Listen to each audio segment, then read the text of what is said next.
नहमदुहु व नसल्ली अला रसूलिहिल करीम। अम्मा बअद फ़अऊज़ु बिल्लाहि मिनश्शैतानिर रजीम। बिस्मिल्लाहिर रहमानिर रहीम। सुलह हुदैबिया का किस्सा।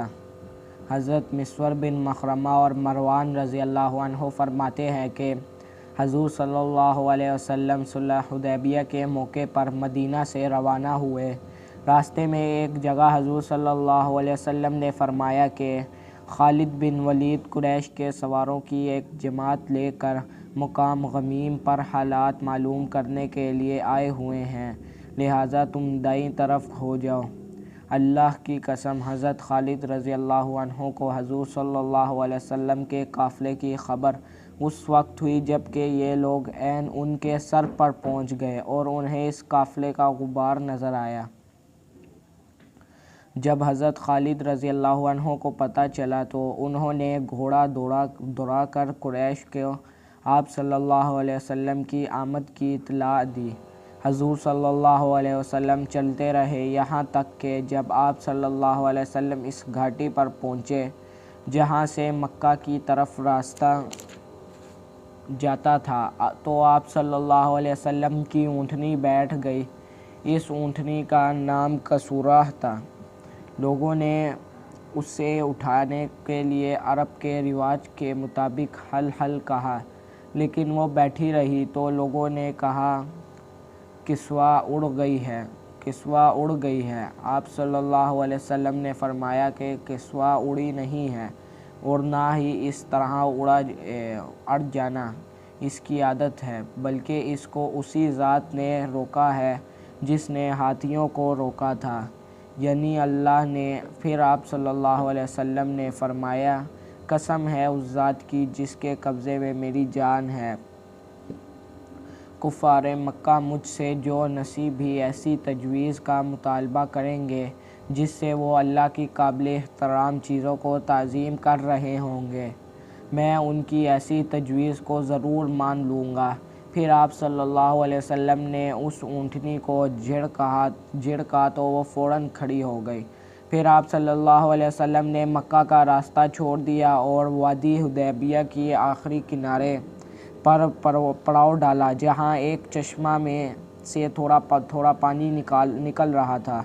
सहाबा रज़ी अल्लाह अन्हा इसमें से थोड़ा थोड़ा पानी लेने लगे तो थोड़ी देर में सारा पानी ख़त्म हो गया और सहाबा रज़ी अल्लाह अन्हु ने हज़ूर सल्लल्लाहु अलैहि वसल्लम से प्यास की शिकायत की।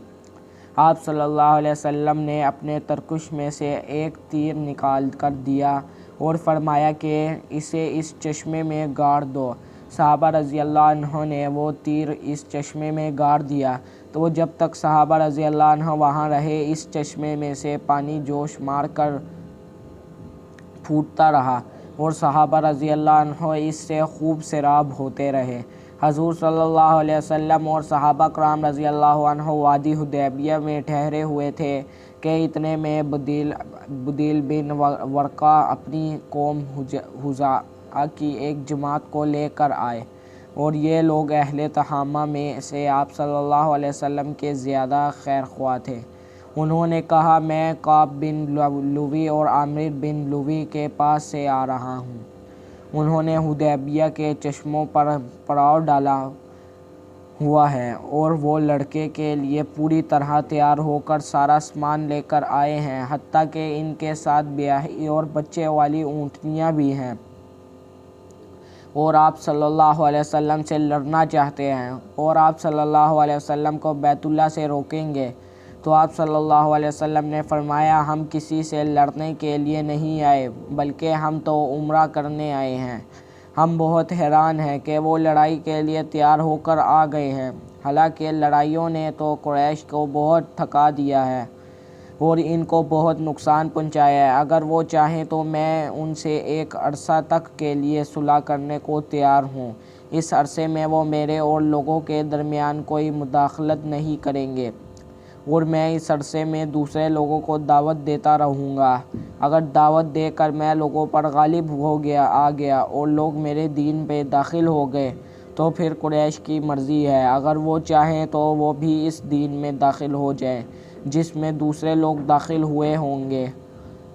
और अगर मैं गालिब ना आया और दूसरे लोगों ने غالب آ کر مجھے ختم کر دیا تو پھر یہ لوگ آرام سے رہیں گے، اور اگر وہ صلح کرنے سے انکار کر دیں تو اس ذات کی قسم جس کے قبضے میں میری جان ہے، میں ان سے اس دین کے لیے ضرور لڑوں گا، یہاں تک کہ میری گردن میرے جسم سے الگ ہو جائے، یعنی مجھے مار دیا جائے، اور اللہ کا دین ضرور چل کر رہے گا۔ حضرت بدیل نے کہا، آپ جو کچھ کہہ رہے ہیں میں وہ سب اہل مکہ کو پہنچا دوں گا۔ چنانچہ حضرت بدیل وہاں سے چل کر قریش کے پاس پہنچے اور ان سے کہا، ہم اس آدمی کے پاس سے آپ کے پاس آ رہے ہیں اور ہم نے اس کو ایک بات کہتے ہوئے سنا ہے، اگر آپ چاہیں تو ہم اس کی بات کو آپ کو پیش کر دیں۔ اہل مکہ کے نادان قسم کے لوگوں نے کہا، ہمیں ان کی کوئی بات بتانے کی ضرورت نہیں ہے، لیکن ان میں سے سمجھدار لوگوں نے کہا، تم نے ان سے جو سنا ہے وہ ہمیں ضرور بتاؤ۔ حضرت بدیل نے کہا، میں نے ان کو یہ کہتے ہوئے سنا اور ان کو حضور صلی اللہ علیہ وسلم کی ساری بات بتائی۔ حضرت عروہ بن مسعود نے کھڑے ہو کر کہا کہ میں تمہارے لیے والد کا درجہ نہیں رکھتا ہوں؟ انہوں نے کہا، رکھتے ہیں۔ عروہ نے کہا، کیا تم میرے لیے اولاد کی طرح نہیں ہو؟ انہوں نے کہا، ہاں، اولاد کی طرح ہیں۔ عروہ نے کہا، کیا تمہیں میرے بارے میں کوئی شک یا شبہ ہے؟ انہوں نے کہا، نہیں۔ عروہ نے کہا، کیا تمہیں معلوم نہیں ہے کہ میں نے اہل عکاظ کو تمہاری مدد کے لیے آمادہ کیا تھا، لیکن جب وہ تیار نہ ہوئے تو میں اپنے گھر والوں اور بچوں کو اور اپنے مطیع اور فرما بردار انسانوں کو لے کر تمہاری مدد کے لیے آ گیا تھا؟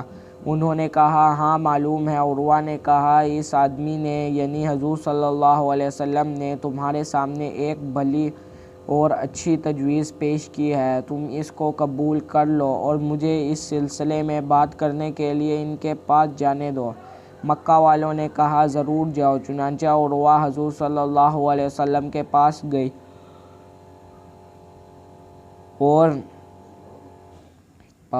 اور